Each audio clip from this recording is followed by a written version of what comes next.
Good evening and warm welcome to all the participants. This is session number 210 on the WiseViews Leadership Conversations, and we are joined by Mr. Yateen Joshi. Thank you and good evening for joining, sir. Welcome to this conversation. Thank you so Uh, much. I'm honored. what I will do is I'll do a brief introduction and then hand it over to you for your opening remarks so that you have enough time to present the basic root concept and then help us understand and probably motivate us to follow this. This is a very different wise use leadership conversation that we are having given this topic. I will without much ado share the screen and do the introduction. We have these wise use leadership conversations every Friday, and this is session number 210. I take this opportunity to introduce Mr. Yateen Joshi, who is going to talk about timeless insights of yoga Vasistha, a compass for today's leaders. We are also joined by Dr. Prasad. So this introduction and then the opening remarks will be for 20 minutes roughly and 40 minutes of Q&A. That's the plan. So here is Mr. Yateen. He's an author. He's a speaker and seeker of yoga Vasistha. And I will take probably about a couple of minutes to read this wonderful introduction. Mr. Yateen is an MTech, is a professional of MTech with over 22 years of experience in the IT industry, having worked with leading organizations such as TCS, Starent Networks, and Cisco in diverse technical and leadership roles. At Cisco, apart from serving as a technical architect, he also led the Pune chapter of Cisco Civil Council, spearheading the CSR initiatives for the community. Since 2008, Mr. Yateen has been deeply immersed in the study of Sri Yoga Vasistha. Inspired by the timeless wisdom of the scripture, he took a bold step in 2021, resigning from his corporate career to dedicate himself fully to spirituality and social service. That's a very big decision. Through his discourses, he has touched countless lives, helping individuals cultivate psychological resilience and find solace amidst life's challenges. His Hindi book, Vairagya Se Purushottam Tak, Yoga Vasistha, has been widely appreciated, often gifted on occasions such as birthdays, weddings, and anniversaries. Mr. Yateen actively shares his insights on YouTube, where his channel features over 900 videos with more than 221,000 views. Phenomenal. Alongside his talks, he offers counseling to people facing grief, suicidal tendencies, marital conflicts, and parenting struggles, guiding them with compassion and practical wisdom. Literally, everyday life lessons and everyday life solutions for the problems he can offer. He is currently pursuing a PhD on Yoga Vasistha with completion expected by end of this calendar year, further deepening his lifelong commitment to this path. Parallel to his spiritual work, Mr. Yateen has been engaged in stock market trading and technical analysis since 2002. In 2019, responding to popular demand, he launched his own training program in technical analysis, which has successfully empowered clients across the globe to generate significant secondary and, in some cases, primary income. He is a passionate teacher, as I mentioned earlier. Mr. Yateen has also been associated with the Art of Living Foundation as a faculty member, conducting breath and meditation workshops.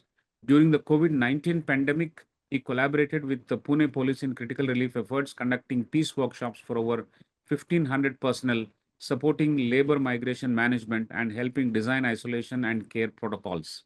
Driven by a love for service, Mr. Yateen believes in making the best use of every moment. As he often says with a smile, life has become even busier after leaving his job because there is so much more meaningful work that can be done in the short span of human life. I mean, that's a fantastic motto to be driven by. And we are going to hear him when he starts his presentation. I once again welcome Mr. Yateen for having agreed to speak in WiseViews platform. Thank you so much. And I also welcome all the participants for joining on this Friday evening for the 210th session. So with this, I will also take one more minute to introduce my esteemed colleague, Dr. Prasad. He is the Senior Director in Academic Wing of ICFAI Group.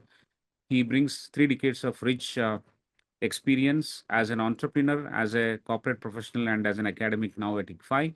He holds BTech from IIT Bombay and PGDM from IIM Calcutta. And welcome, Dr. Prasad. He is logging in from Calicut. He has attended a very interesting session this morning. And before going to airport, he's on this session. So thank you. Welcome all of you. Let's start the session and over to Mr. Yateen. Thank you so much. I will stop sharing the screen. Yes, sir. Thank you so much, sir. I'm really privileged and honor to be on this forum. Start immediately to respect time and to really respect everybody who has joined in time. I hope you can see my screen and I am audible, right? Yes, Okay. yes, both. Thank you. So this is what we are going to discuss: the timeless insights of Yoga Vasishtha, a compass for today's leaders. See, Yoga Vasishtha is an ocean. Okay, and I will just cover that in today's presentation. And my introduction is already nicely covered by Professor Rao, so I'm so much thankful to him. Yoga Vasishtha is really an ocean that can be seen by with the first statement itself. It is a philosophical text with 32,000 verses. If you consider Ramayana itself is around 16 to 18,000 verses, as against that, this is more than that. And that is why it is a big thing. It covers so many aspects of life that this thing that I am covering today is only just a small piece of it. Okay, but still we'll go ahead with that. It is a dialogue between Lord Rama and Sage Vasishtha. This explores consciousness. There are, like, nowadays we are seeing consciousness studies, etc. A lot of research is happening there. Existence, who we are, and then liberation, really giving an idea what we can be. It is very popularly said that one who reads Yoga Vasishtha and who studies it definitely gets liberated. Okay, that is the power of this scripture. It covers dispassion, seeker's life, creation, and these are the 6 chapters it typically has, which is Vairagya, one is the dispassion. This is something which Lord Ram he expressed. It is purely focused on him, and if time permits, I will try to explain what that was. Then the next chapter is Mumuksha Vyavahar, life of a seeker, one who wants to get liberation, right? What it should be. Third is Utpatti, that is creation, how this whole creation that we see is there. Sthiti, how it is sustained. Then Upasham, how the this creation is dissolved from the mind, and then Nirvana, which is liberation, attaining that final state. So, if time permits, we will go through these chapters, but currently our focus is for leaders. So Yoga Vasishtha, why it is so interesting? Because it has almost 53 stories. Okay, and they are kind of interconnected. And the dialogue between Lord Ram and Vasishtha is really enlightening. It explores multiverses, gravity, time, relativity. If you read it, you'll understand that in around 8th century itself, we had, like, Yoga Vasishtha had mentioned about multiverses, which is a concept that is now coming up. The gravity, the time, and space relativity, all these aspects are already covered into it. It is a source of many modern concepts. Modern movies, like, they are not mentioned, but the Inception, the Matrix, etc., and the famous book, The Secret, these are all drawn from this. Okay, they some movies have mentioned it, some if you search they did not mention, but yes, it can be easily correlated. It explores mindfulness and manifestation techniques. When I browse on Facebook or YouTube or Instagram, nowadays people have started coming in with the manifestation, science of manifestation and all. This is already given in Yoga Vasishtha. It offers psychological insights and success tips. This is something which is mm, some very close to my heart. Why? Because I call this book, the scripture, as the best book in psychology. If you study that, you are really unshakable. Okay, you can fly to whatever extent you want, in the sense you want to achieve your goals. It gives absolute beautiful tips of whatever you want to achieve, how to do that. It also makes you totally unshakable. My When I give the discourses on YouTube and in person, my famous analogy is, if your wife doesn't give you a cup of tea in the morning, you ask for it and she doesn't give you. Or if you are a wife and you tell your husband to go and buy some vegetables, and instead of buying some water you wanted, he bought something else. After facing this situation, if you are still stable, if you are unshaken, then yes, you have really got it. So that kind of stability it will give. Okay, this is only a small thing, but as Professor Rao introduced, I could, because of this knowledge, I could handle many tough situations in many people's life, like death, suicides, and relationship. So beautiful psychological insights it gives. Now let's begin what it is. So the first thing in Yoga Vasishtha that starts is with the pilgrimage of Lord Ram, and that is called as Brahmana. It is like the story of Buddha. Similarly, here Lord Ram went for a pilgrimage. The difference is Buddha had not seen any sorrowful states, and then he saw during his pilgrimage. But Ram, he went. to meet various sages, various people. He went really for a typical pilgrimage. And during that, he pondered, he thought, deliberated that, okay, whatever is happening around the world, around the humanity, on that he went into a state of dispassion. So that Brahman or Brahmana, it actually enlightened, brought that thought of enlightenment in him. And what was his thought? That is the first thing, that is Vairagya, the first chapter. Ram said, if a human is born for happiness, that is what we do, right? Everybody wants happiness, everybody wants pleasure, freedom, right? If you are in a job, you want to be really, really free. So all that we seek for, and if you are there, the thing is, we don't get it because any pleasure, it is not something which we get and then we are permanently happy. So for that, we have to again take another birth or again one desire after that, another desire, all that come. So this all knowledge he got just from this pilgrimage. And the Sanskrit word for it is Brahmanam. Now what is Brahman? Brahman you can split into two parts. One is Brahm, which is called illusion, and the Na is dispelling that. So for leaders also, this Brahman is important. See, if you are sitting in your own cubicle and in your office, we have seen many people in political life as well as corporate life who did not really connect with the root, who did not connect with common people, who did not connect with the reality, and then they were major failures.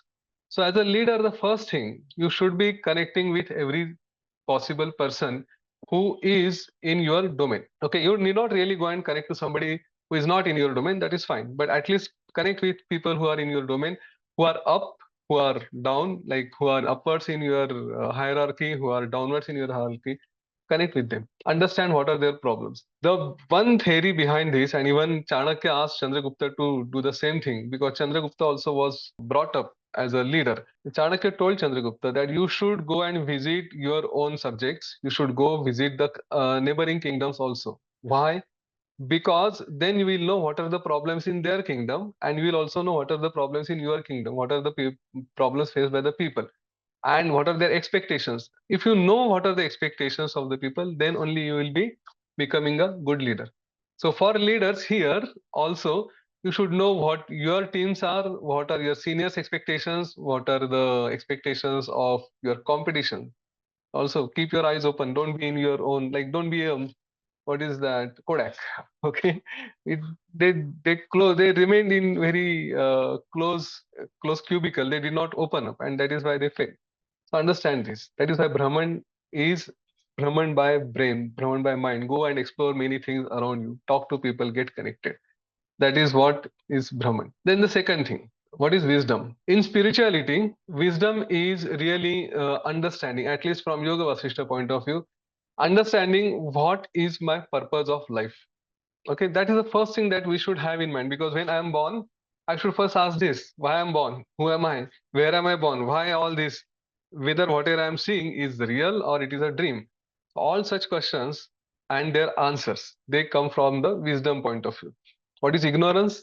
Ignorance is doing the same thing, like taking birth again and again and again, and running after desires, trying to fulfill those desires and still not understanding that in past lives I have fulfilled so many desires, but still I am taking birth, and this life also I'll fulfill some desires will be unfulfilled, and I will take birth again. If this is known, then don't run after the desires. So that is wisdom. Okay. And from leaders' point of view, this wisdom again we can map there. What is the wisdom for leaders? Understand that you are not the only leader so far, right? There have been so many leaders within your organization. There are similar organizations everywhere, and these organizations have been coming and going so like bubbles, right? They come and go, or waves in the ocean. So similarly, you are also going to be here. You will do something and you will go. Now, in this, you should understand what your real purpose is. So when Yoga Vasishtha, it talks about nirvana or liberation. For now, why only Yoga Vasishtha? Any other scripture? When they talk about nirvana, understand for us, for leaders, nirvana is also a small thing. It's not necessary like freedom from life and birth. It is also something achieving small goals. Usually, I give you an example. If you are a student of who is preparing for IIT, then your moksha, your nirvana is cracking the exam and getting into IIT. So similarly, for you as a leader, for us as a leader, our moksha, our freedom will be achieving small, small things. How to achieve that? That is what we are going to discuss today. Some pointers from Yoga Vasishtha. But then have that wisdom. Be onto your path. Understand that you are not the only one. There are a lot of people who are doing. So don't be really attached. Don't be really crazy about it. Try to do it. And then the next few things will tell us that why this knowledge will be helpful. Liberation for leaders, the aha moment, right? You produce something, it went live, or it is like you achieved your revenue targets, whatever, right? That aha moment is liberation for us, for the leaders. So these are the four gatekeepers. Those gatekeepers are for the temple of liberation, and that is, we'll see how they apply to us. One is self-control, that is called shama. Second is contentment, santosha. Third is inquiry, that is vichar. And fourth is company of like-minded people, satsanga. Now what are all these? So if somebody who is on the path of liberation, or who is a seeker, he should have this self-control, he should be content in life, he should have right inquiry and company of holy ones, satsanga. For leaders, self-control is must. Okay, don't be impulsive. Like suddenly something happens, one should really think that this is really important or not, or am I getting carried away by the emotions of others? Because most of the times what happens, and I have seen this in the corporates also, that people, they become crazy, suddenly they get panicked, certain situation comes, and then they are not able to control their emotions. And leader, he has to be really stable. He has to first assess whether it is really a problem or it is just a illusion that is happening. So that's self control, controlling your own emotions, and then or looking at the things objectively. That is very important. I'll talk about this part even later, because it is coming up again. Contentment. See, we are feverish about achieving everything. Like I want to have a target of say 200 crores for my product. Now the target is given to the team. If they are not able to achieve it, what do we do? Do we go mad? Do we go crazy? Or we'll say, okay, fine, we tried our best, so we are content, let us be happy whatever we have achieved. But it's not, it doesn't mean that having contentment is keeping low targets. You keep high targets. Whatever we achieve, we are good with that. And then let's see if there is a scope for improvement. So that satisfaction, that santosha should be within us. After that, then we can think of really achieving higher goals. If we are not content, the lack of contentment, lack of santosha is what it makes. It makes us mad, because then we don't remain in our own control. We don't know what is to be done. Mind has to be kept calm for the leader. That is the most important thing. Inquiry, vichara. What do we do as a leader? Are we continuously thinking about our organization, our goals, our targets, what we are doing? Or then we also have some different thoughts. If we have something different which is not aligned with our day-to-day activities or our business, then something that we need to improve. The last thing is the most important thing. Okay, if you are in the wise company, like currently we are here, okay, that is something that really matters a lot. No matter what you do, you don't have self-control, you don't have santosha, we don't have vichar. But if you are in the right company will definitely take us forward. It will help us. This right company can be across the organizations, it can be across the globe, it can be knowledge. Okay, but we have to be in that. If for I give this example for IIT students who are appearing for the exam, if their colleagues, if their friends are from Bollywood or from salsa or some other groups, they will not be able to succeed. Similarly, if we are in the telecom network and we are talking about something different, right, which is not aligned to us, then we will not succeed. So choose your company wisely. The company automatically will help you grow. One most important thing here, always have a company which is at higher level than you. Okay, so if you are like technical architect, then you should be always in touch with somebody who is senior technical architect. Most important thing. And be at the right place. Okay, if you are near to headquarters, if you are near to, I'll say, the most happening place, then yes, where you see a lot of leaders, if you are in touch with them, your progress will be automatically there. These are the stories of some leaders and their liberation. King Janaka, for example, and King Bali and Suragu, all of them, they got enlightened. That their stories are given in Yoga Vasishtha. What were they really looking for, and what happened to them? King Janak, right, he thought he would be successful, he wanted to be, but then it is not mentioned explicitly, but that one can read it, that he had some feverishness. Now, what Yoga Vasishtha tells and what was the contemplation of Janaka? He thought that I have seen or I have heard of so many kings before me who were successful, but then how many are really remembered? Everybody who built big kingdoms, they are all now dust. Nothing is remaining. The king's names are also not known to many people. So why I'm so much crazy about what I am really doing? King Bali, right? He was a Patal Naresh. He's had all pleasures, but still he was not satisfied.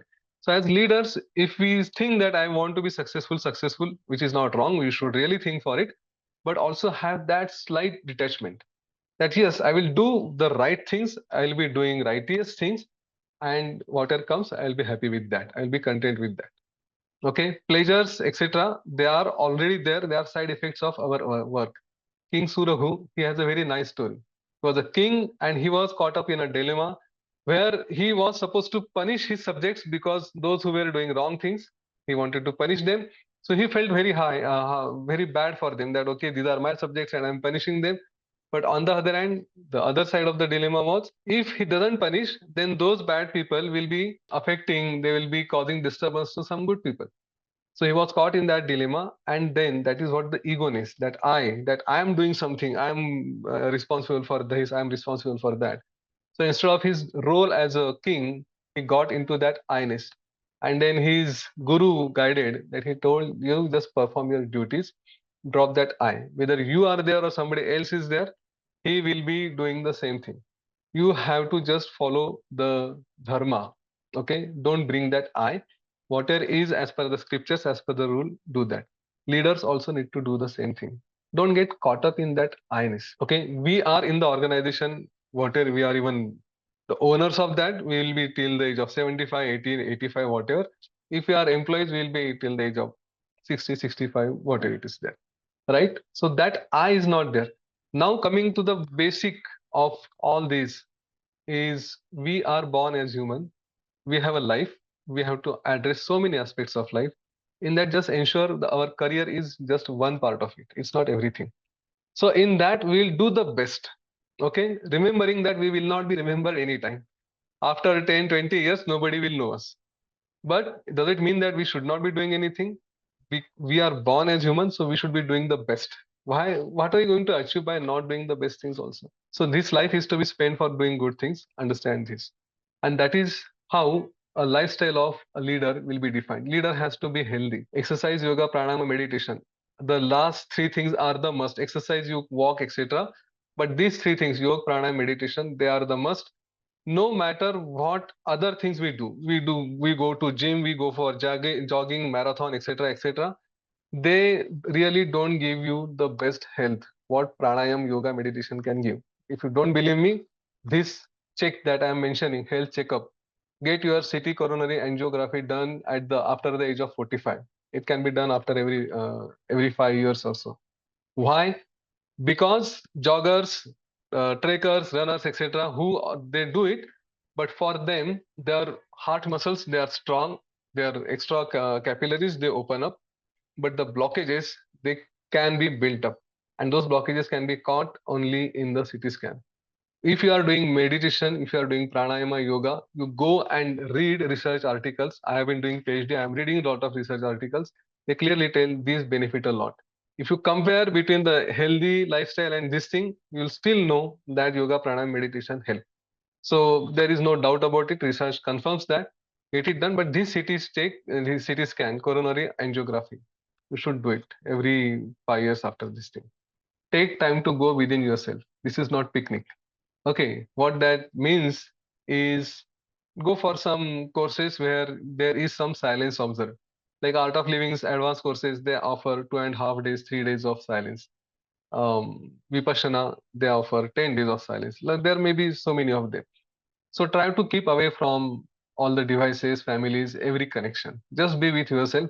For a leader, this is really, really must because it reduces a lot of stress and it also opens up our brain to new things. The career path, Yoga Vasishtha mentions that 50, 25, 25. That is initially we should be focusing on self, like if earning, managing my family, etc.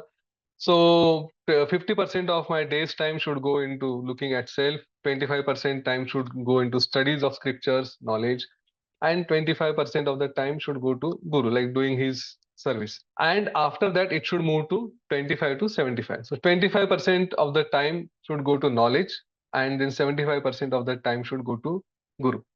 So here, that Guru Seva or Guru service doesn't mean that just going and sitting in the ashram and serving there.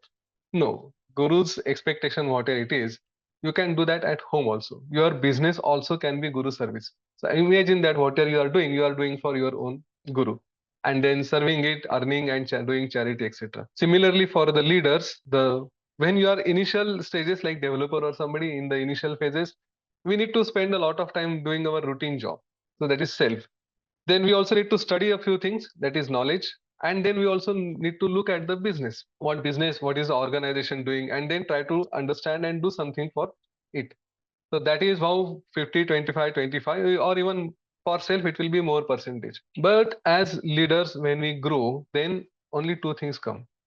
We are really a part of the organization. Now, our job, our business, our activities are fully focused on managing the business. And that is why major time, 75% of the time should be spent, or it automatically gets spent for the organization, for looking at how to progress. So here, your business, your organization is your guru. You are trying to serve it. You are trying to make it the best that is possible. But it's not 100%. Remember, you continuous learning is the most important part. So never stay away from learning. 25% of the time should also go for knowledge, learning what is happening. And that is why I mentioned about Brahmana. That is a part of knowledge. Go and talk to people. Also have the right company of right people. Talk to people. Be in right company. Understand what is happening around us. If we close our eyes, if we just remain with ourselves, then someday we will be definitely out. Okay. So always as leaders, even for personal growth also, be in touch with right set of people and keep looking around what is happening. That is the knowledge part. Finally, understand there is life beyond work for the self and for others also. So don't be too hard on the employees, to our colleagues. Compassion is very common. It is a common factor to all gurus, to all leaders. If the team doesn't perform well, you don't have to really be hard on them. Be compassionate, understand what are their problems, and if we can fix, then fix, help them. But doesn't mean that we should simply let them be lazy and non-performers. If it at all really comes to that, then after help also, if they are not able to do it, then whatever is the right course that your organization suggests, maybe laying them off or taking some action, etc. Don't hesitate to do that, because you are not the only one. Don't bring it to yourself that, oh, I did it. There is no sin. It is the organization. Strive for moksha. Now, I've already mentioned what is moksha. Moksha is achieving your goals. If you want to be a CEO in an organization, strive for that. There is nothing stopping from doing that. But how do you do that? Focused. I talked about those four gatekeepers. Shama, have self-control. Don't get distracted. If you are studying, if you are a researcher, focus on that. Don't go and watch movies or watch football or cricket games, etc. Right? Be really focused on what you want to achieve. Be consistent. Okay. Yoga Vasistha, I can talk about this scripture, which is 32,000 verses scripture, is because in since 2008, I focused only on this. I hardly read any other scripture. If I got any other opportunities, always I said no, no better opportunities. This is life for me. I'm focusing only on this. That is why I can talk about a lot of stories and I don't need to really refer to a book. So long term, focused and consistent, very important, and yet remain detached. Why? Because this is something that we are going to drop someday and get out. Okay, and then we will be exploring the other part of the life. So if we are detached from all these things, then we'll really have a peace of mind. Otherwise, if we get into that competition, we get into the ownership role. That I-ness, oh, this is mine, this is my domain. How can somebody compete me? And then it really throws us off. We lose our patience, we lose our calm, and that is not what we want from life. Okay, so somebody might come, somebody might beat us, we may want to be thrown into some other domain or so. Wherever we are, be happy and make sure that you still focus on your goal. Mind is everything. Yoga Vasishtha, that is why I said this is the best book on psychology. Understand, end of the day, anytime, okay, that peace of mind is the most important thing. Always remember, if things don't work in our favor, no problem. So many people have come, so many people have gone. Okay, nothing has really mattered. So while we really strive for moksha to achieve our goals, etc., keep that mind focused. Okay, keep that mind calm. And subtle power of the mind should be understood. That is the secret. You think, and that is what the four doorkeepers that will do. The most important thing, this part, subtle power of the mind, is vichar. Consistently keep thinking about it. Whether we are taking a bath, we are sitting in toilet, we are having food. If you consistently have the thought of what you want to achieve, that dialogue of Om Shanti Om, अगर किसी चीज को दिल से चाहो तो सारी कायनात उसे मिलाने में लग जाती है. Those who have seen that movie, they will understand. This is what the mind can do. Think about what you want to achieve really, and things will start falling.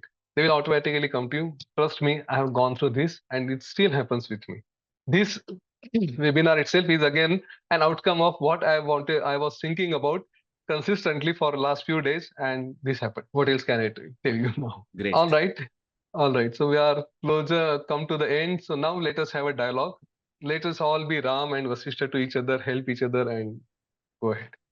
Thank you so much for listening to me patiently. Amazing, Mr. Yateen. Thank you so much for putting Yeah. up this wonderful presentation. This is also not a small thing in terms of the attempt that you have made to cover, starting from the framework which is drawn from Yoga Vashishta to applying it to the modern day business problems to start with. For example, instead of focusing on life problems, it was focused on a typical mid-level career guy, what kind of problems he would face in terms of targets, in terms of pressure, in terms of the distractions that we all deal with. We grapple with these things every single day.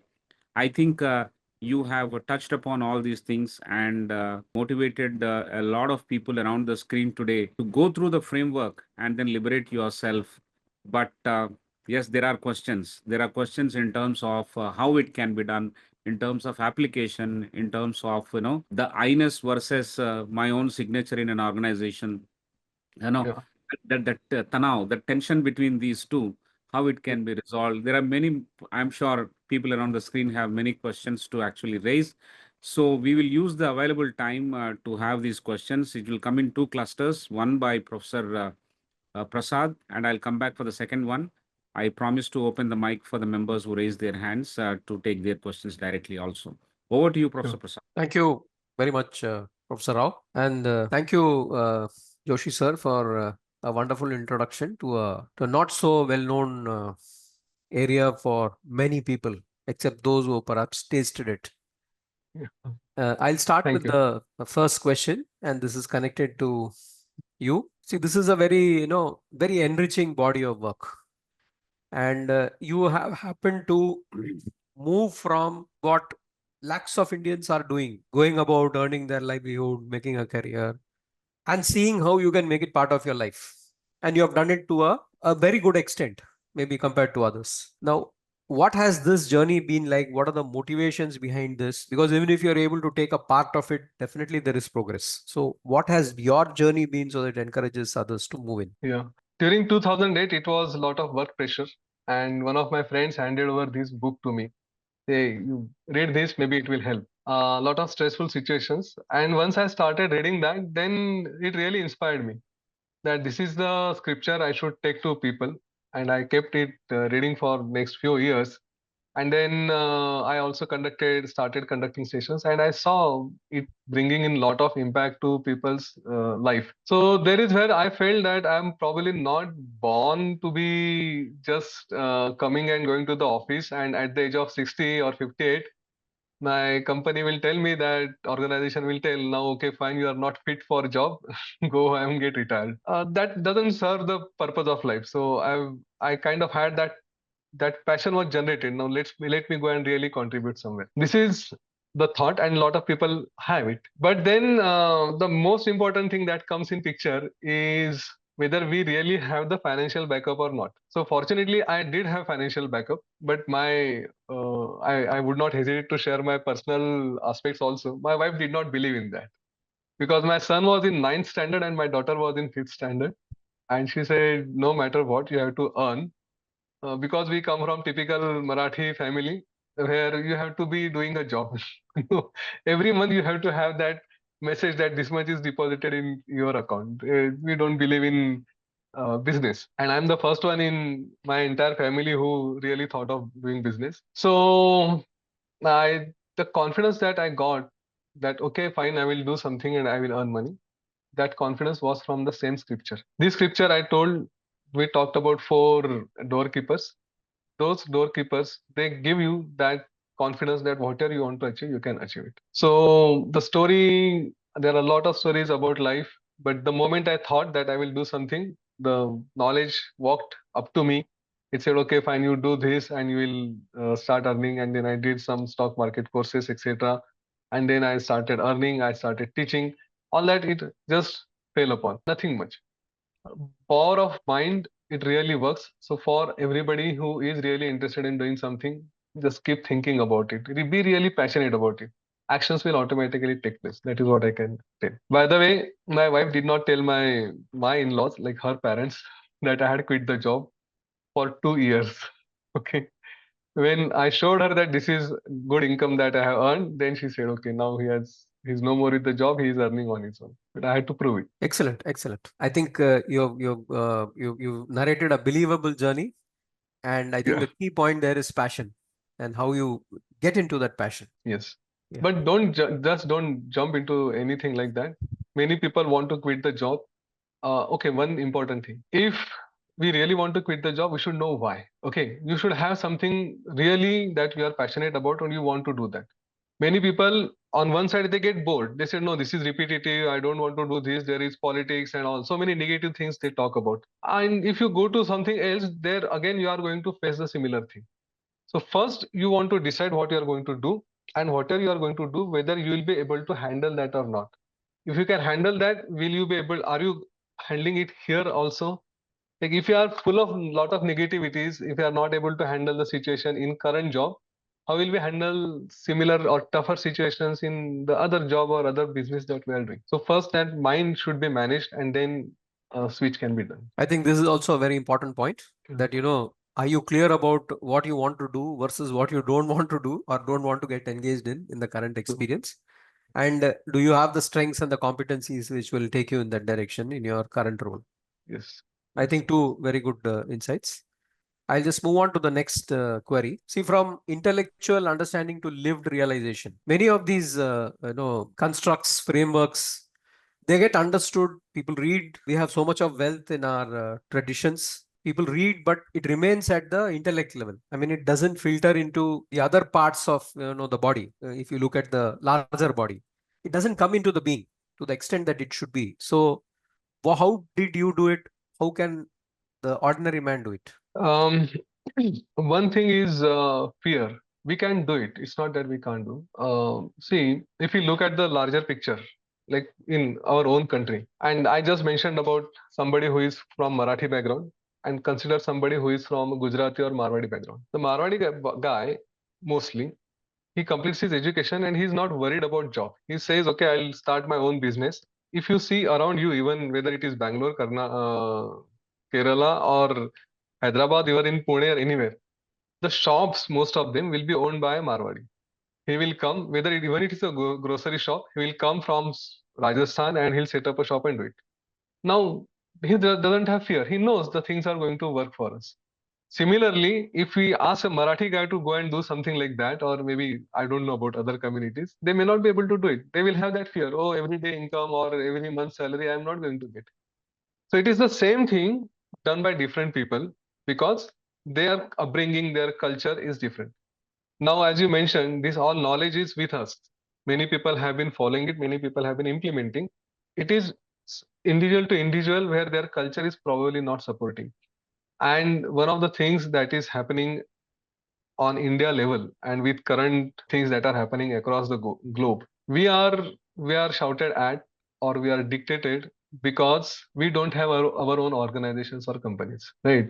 For example, we have a CEO who is Indian, but he is owning a company which is American or other organization, right? I'm not going to name it because we are recording, but we know what I'm talking about. Global companies, their CEOs are Indian, but those companies are not Indian. So that is why world leaders, etc., they can dictate that okay, you do this, you do that. They would not dictate Tata's or Ambani's or Adani that you do this or that. Right? They cannot. They can dictate others that don't manufacture your things in India, don't manufacture or don't sell your products in India, don't hire people from there. All these things. Why? Because that fear factor is there. And if I know through this knowledge that I am the supreme, I am the who is part of the God, who is part of the creation, and I can achieve whatever I want. That confidence once I get, then there is nothing to lose. So if there are any young people here and who are doing their graduation, etc., I would urge that at least for a few years initially try something of your own. Okay, don't be afraid of things. And of course, while doing things, be wise, talk to consultants, etc., but make your decisions. So why it doesn't reflect? The major factor is fear, and another factor is the impressions that we have. Like we are born to serve, right? For so many invasions had happened on this country. We had been through slavery for many years. So we have something somewhere we have accepted that I'm born to serve, and that is why we can't take major decisions. That fear is something which is stopping us. Drop that fear. Thank you very much. I have one more question, but I'll come back if time permits. I hand it back to you. We're at about 7:17. I hand it to Professor Rao. No, I think this is your responses are sage-like, so it cuts across the boundaries of time. And unfortunately, we have a time limit for the conversation, but we'll try and manage well within that. I don't have too many questions, but I have a confession to make. Some of the statements that you have made are hard-hitting to me. You made with careful thought and of course observation and learning, but it hit me hard. I'm sure it would have hit hard to others as well. What hit me hard was the people who are runners, marathoners, and trekkers need not be completely healthy. I do cycling and I also do trekking. Very recently, I have come back from my trek to Machu Picchu in South America. Oh. And that's a 4-day Inca trail trek, and I found it difficult on day 2 to actually finish the last mile. That is the last 10%. I found it extremely difficult to do it, and some of my friends assisted me. I had to take some assistance in terms of crossing that last mile difficulty. It is exactly true, in my case at least, that by living in the illusion that you are doing exercise, you are doing some kind of marathoning or running, and then you'll be able to cross all the difficulties is 100% true. You won't be able to. It happened in my case. That's why it was hard hitting. But I'm my sorry, friend who was practicing this pranayama, yoga, and all, apart from doing running and marathoning, he's from Dubai. His name is Dr. Sailesh. He did a fantastic job in helping me. So the power of mind or the strength of the mind is much more compared to a person like me. And the difficulty is tested only at that level, not at a normal. At normal level, all of us seem to be equal. yeah. But the test happens only at the last 5% when you have to cross that difficulty level at that altitude and that sustenance. So it hit me really hard. So that's definitely one. The second one I want to confess is that I dwell in a lot of I-ness. I'm sharing with very frankly with you. Whatever I do, I try to put my thing, and I largely fall into I-ness. And yes, I need to work on it, and then try and see that I am not the only one. The organization will run, or the world around me actually runs on its own. We can probably follow the dharma and take it forward to some extent, and someone else will actually take it forward from there. So it's a good. The statement is a liberation for me. That's why I wanted to confess that these two are very hard hitting and it is applicable to me. And I'm sure in similar measure, it's applicable to others also. So my question now, sir, is this is one body of knowledge which is straight from IKS, Indian Knowledge System. In your observation, do you think this Yog Vasistha, is it popular in India or is it popular elsewhere? It is supposed to be popular in India, right? Yes, at times it was at every home. Hmm. Every home it used to be. In the olden days, in the earlier. Olden days. Yeah. But But see, it expanded to 32,000 verses. The concepts are very complex, and that is why nobody touches it. That is the most unfortunate thing. so how do we make So, it popular? How do we make it easily accessible? How do we make it a household practice? What is your suggestion, sir? so I have written a book. I think I presented it last time, and Dr. Ved also shared that. It is in Hindi, but I am taking that job to make it to translate into all possible languages. So Okay. English is the one that will be coming up, and again that INS I will have to drop. Somebody else, if it comes up, they will also do it. Okay, and that is what I am really committed to. That is why I have set up few people who are reading Yoga Vasishtha regularly, and they are. I'm going to take help from them. I am going to train them so that they can take this forward. If I keep that INS, and if I see a competition and then I get disturbed, then no. My goal is reaching Yoga Vasishtha every household, and they should understand at least a bit of it. That is good enough. So this body is going not going to last for forever, right? Someday it will end. How many people after 50 years will remember Yateen Joshi? Hardly anybody. Knowledge should. Okay, okay, fantastic. So the second question, sir, is about what are the couple of things that we draw from Yoga Vasishtha so that it helps people emerge stronger from their midlife crisis? That is the question keyed in by one of our participants. Yoga Vasishtha is full of all this. In midlife, when we talk, it is, I mean, I'm not sure why crisis we mention it, but it is like a situation, right? The world has been running for so many years, so many midlives have been there, and people have gone through it. Currently, they are also going through it, and in future also they will go through it. So don't call it as crisis. It is just a situation. Okay. And if we understand that this is a situation that is happening everywhere, then the kind of anxiety that we have, it will immediately come down. When we know these are normal things, so why to be so anxious about it? So first understand that this is something which is very normal, it happens everywhere. Then we don't challenge, we accept. Once we accept, the anxiety goes down. Now, how to handle it? There is where all this knowledge will help us. We'll divide ourselves, our time, our goals of life, and try to manage them. Everybody is different. No matter whether you become a CEO or not, okay, end of the day, it's all going to be over. So have that fire, no doubt about it. But if we can't achieve it because of maybe family situations, so in midlife, parents' issues might be there, children's issues might be there, right? Our own health also might affect. Anything that happens, just try to address those as they come, and don't question that it is a crisis. It is a crisis situation. That's all I'll say. So on the mind screen, don't treat them as a crisis. Accept them. That's a very, very big thing to actually deal with these things. Accept them as they come and address them as you can. I Yeah. think that's a fantastic solution that you have provided, sir. So thank you very much. Before I call in Professor Prasad once again, I'll take one more question which has been keyed in by my friends. जीवन में जो भी होता है वो अच्छे के लिए होता है और is this right? Anything that happens in life happens for I know. good. Do you think is it right? That's the question. What is the other choice we have? See, right? I mean, anything comes in front of you. If you are not accepting and you try to challenge or label, end of the day, if our mind is stable, peaceful, we can handle it nicely. If it is not, then whatever is going to happen, it is going to happen. But then it is also going to affect. A quick one-liner story. Mm. Like if my mother is diabetic, now she is no more, but when she was diabetic and she wanted to eat jalebi. Now, if I start fighting with her that you don't eat jalebi because your sugar will increase, and she says, she fights back with me, no, I'm just eating one jalebi. How much do I stretch? If I stretched too much, then if the sugar was going to increase by 10 points, by quarreling or by fight, it would be increasing by 20 points. Okay. So if it is not going to change, fine, let it be. No? At least both of us will be at peace, and later we'll see what to be done. Correct. Temporary peace. And that's also moksha in a way, right?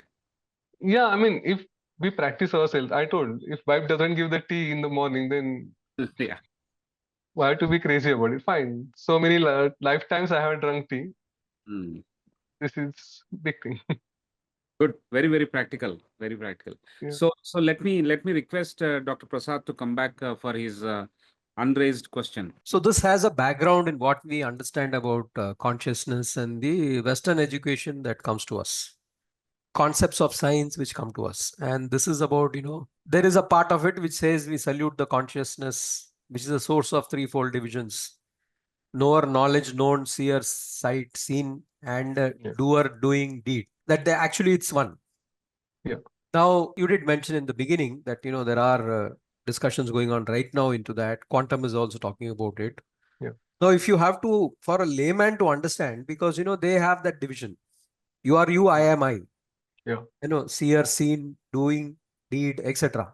I am doing, that's natural. So how do you explain this consciousness splitting itself into three or, three dimensions of that consciousness? How do you explain it to a layman? So why to explain it to a layman? Drashta, Drashta, Darshan, etc.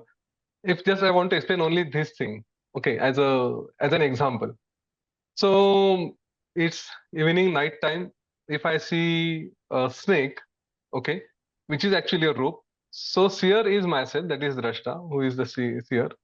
Then the actual scene is the rope, and the impression that I am getting is snake. Right now, when all these three things, at least the two things are gone, the drishya that I am seeing and what is the impression. If those two things are gone, then I know that okay, that is only one thing. So that is what we see, that I and the consciousness, we see them as two different things. Do meditation, you will see everything as one. Now, for a common man, if we want to explain this, it is really difficult because these languages are purely spiritual. So for him, it doesn't matter. Tell him that, okay, just believe in the scriptures. Like I go to a doctor and he says, this is paracetamol for your fever. I don't start doing the pharmaceutical course. Okay. I just believe in him. So similarly, believe in the scriptures. If they say this is one, then this is one. It is not, I think, big problem that we have in all these discussions is we try to go into too many deeper details of the spiritual aspect. My first appeal is focus on making this life normal and stable. Then once we understand, then start digging out into these details. Fantastic response. I think, you are also saying that share as much as is needed based on the target audience, right? Yes. Yeah. Thank you very much, Professor Rao. Back to you. Thank you. Thank you so much. You should be going to the airport. But then after Aniruddha asks his question, you will go to the airport. Okay. Yeah. Thank you, sir. Thank you. Good evening, sir, to all the three sirs. My small question, it is regarding the four doorkeepers you have mentioned, and I am really concerned with the contentment, that is santosha, right? The thing is this, santosh can be of individualist, but how it is possible with a group when you are especially working with the corporate peoples and our bosses are always crazy about the target. How to inculcate this santosha among this group of people? I can understand santosh can be developed with the individual as per his own persistence and requirement, but how to make a group to be santosh, especially the corporate peoples? And that is a big hindrance. For example, I should not have mentioned, like, you also left the corporate job, but it is the main that is beyond that was not contentment to you, or you are not able to do the contentment among the group of the people you are working with. So this is one of the biggest hindrance for the weak corporate people who are working. Yeah, I think I clarified on I clarified on my own part that it was not question of contentment or something. I thought I am made for different purpose and I should fulfill that. Okay, after reading the scripture, I got it. Now, second thing, you can't change your bosses. We should focus on ourselves. See, whether they get content or not is a different story. This is what the thing. I'm sorry. This is what to say. कि जो भी होता है अच्छे के लिए होता है. You have to accept the things. I think this is the best. I'll tell you this way. You should be focused on yourself. Bosses, they will keep on changing. They will keep on demanding various things. Okay, let's train ourselves, because again, if we try to fulfill the needs of bosses, they will change. Their demands will never fulfill. Then they will never be satisfied. So within us, we try to do our best and tell that this is what I have done, and don't question your abilities. Be content that okay, fine, in this situation I have to be here. Like some people may not be able to handle all the things. I have seen people who are working day and night, but then they are bachelors. And there are people who have to struggle between parents and children and wife and everything, husband. So they don't work day and night. So somebody who is working day and night is delivering more. Somebody who is not able to do it is delivering less. So that person also has to be content. Okay. End of the day, have that fearlessness. If you are thrown out of job or something, which is like layoff days nowadays, including TCS and Infosys and everybody, don't have that fear that I'm useless or what will happen to my family or so. We are able, we have the skills, something or other we will do. So that peace of mind, if it is there, then yes, we can achieve anything. It means that finally it stands that we cannot make the other people who are along with us to be content. We have to make content with self only. This is what And the don't, limitation of Santosha. yeah, no, it's not limitation of Santosha. These are individualistic. Okay, we are all talking about the knowledge which is for us, right. not for For us. others. Okay. Brothers. Thank you, sir. Thank you, sir. I just wanted to be get enlightened whether that was the correct or true or something like Okay, this. okay, But practically, it is impossible. Practically, it is impossible. Yeah, Thank you, yeah. sir. Aniruddha, okay. Okay, thank you. This Thank you, dialogue, sir. this dialogue between Ram and Vasistha will continue. Okay. In one session, we are not going to address all the problems of ourselves nor around the world. We have Right. to keep on dwelling into it, keep on practicing it. It is just a beginning. And Right. a session as big as this, getting concluded in 60 minutes like the way we are trying to do is impossible.